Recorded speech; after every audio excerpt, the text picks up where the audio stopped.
Jamnagar LCB દ્વારા સોલ ટોલનાકા પાસે એક કારની તપાસ કરતા ગાડીના ચોરખાનામાંથી 562 દારૂના ચપલા મળી આવેલ તેમજ 2 મોબાઈલ, 1 કાર મળી 5,67,000 મુદ્દામાલ કબજે કર્યો છે. જામનગરની લોકલ ક્રાઇમ બ્રાન્ચની ટીમે ચોક્કસ બાતમીના આધારે સોયલ ટોલ નાકા પાસે વોચ ગોઠવી અંદર બનાવેલા જુદા જુદા 8 ચોરખાનામાં દારૂ સંતાડેલો હતો. કારમાં 562 નંગની નાની ઇંગ્લિશ દારૂની બોટલનો જથ્થો કબજે કર્યો છે. 2 આરોપીઓની અટકાયત કરી છે. ₹5.67 લાખની માલમત્તા કબજે કરી લીધી છે. જામનગરની લોકલ ક્રાઇમ બ્રાન્ચની ટીમને ચોક્કસ બાતમી મળી હતી.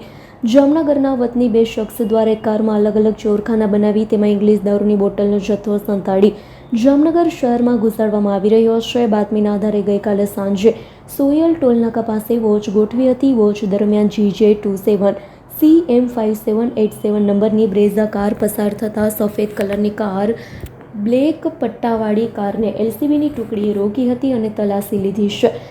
તપાસ દરમિયાન પ્રથમ દ્રષ્ટિએ કશું મળ્યું નહોતું, પરંતુ એલસીબીની ટીમને ચોક્કસપણે બાતમી મળી હતી. કારની અંદર અલગ અલગ ચોરખાનાઓ બનાવ્યા છે. કાર ચાલકની ઝીણવટભરી પૂછપરછ કરતા આખરે કાર ચાલકે કબૂલાત કરી હતી. પોતે કારમાં જુદા જુદા 8 સ્થળે ચોરખાના બનાવ્યા છે. તેમાં ઇંગ્લિશ દારૂની બોટલનો જથ્થો સંતાડી જામનગર લઈ જઈ રહ્યા હતા. હર્ષલ ખંડેડિયાનો રિપોર્ટ, S9 ન્યૂઝ, જામનગર. અમારી તમામ માહિતીથી અપડેટ રહેવા માટે જોડાયેલા રહો S9 ન્યૂઝ સાથે.